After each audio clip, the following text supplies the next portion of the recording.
রাতে এক চোর বাড়িতে ঢুকল। ঘরের দরজা খুলে দেখল বারান্দায় এক বৃদ্ধা শুয়ে আছে। খটখট শব্দে তার ঘুম ভেঙে গেল। চোরটা ঘাবড়ে গিয়ে তাকাতেই বৃদ্ধা বিছানায় শুয়েই বললেন, বাবা, তোকে দেখেই বোঝা যাচ্ছে ভালো ঘরের ছেলে। হয়তো কোনো বড় বিপদে পড়েই এই পথে নামতে হয়েছে। ঠিক আছে, তোর কোনো দোষ নেই। আলমারির তৃতীয় খোপে একটা লোহার সিন্দুক আছে, ওটার ভেতরে যা কিছু আছে সব নিয়ে নিস চুপচাপ। তবে তোর কাছে একটা অনুরোধ আছে।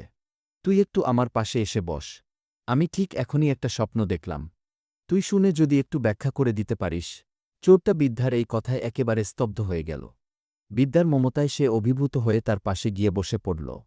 বৃদ্ধা বলতে লাগলেন, বাবা, আমি দেখলাম আমি এক বিশাল মরুভূমিতে হারিয়ে গেছি। চারপাশে কেউ নেই। হঠাৎ এক বাজপাখি এসে আমার পাশে বসে পড়ল। সে ৩ বার জোরে জোরে ডাকল, পঙ্কজ, পঙ্কজ, পঙ্কজ। এই ডাক শুনেই আমার ঘুম ভেঙে গেল। বলতো বাবা, এর মানে কি হতে পারে? চোর তো এখন স্বপ্নের অর্থ খুঁজতেই ব্যস্ত। এই সময় পাশের ঘরে ঘুমন্ত পঙ্কজ নিজের নাম বারবার শুনে ঘুম ভেঙে উঠে এল। সে এসে দেখে এক অচেনা লোক মায়ের পাশে বসে আছে।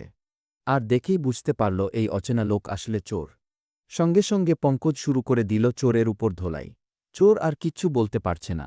বৃদ্ধা বললেন, বেশ তো, আর মারিস না বাবা। এই ছেলে নিজের ভুলের শাস্তি পেয়ে গেছে। চোর কেঁদে কেঁদে বলল, না না, দয়া করে আমাকে আরও মারো, যাতে আমার জীবনে ভুলেও মনে থাকে। আমি চোর, স্বপ্ন বিশ্লেষক নই। মূল কথা, কাজ যেটা সেটাই করো। অন্যের স্বপ্নের মানে খুঁজতে গেলেই স্বপ্ন নয়, দুঃস্বপ্ন নেমে আসতে পারে।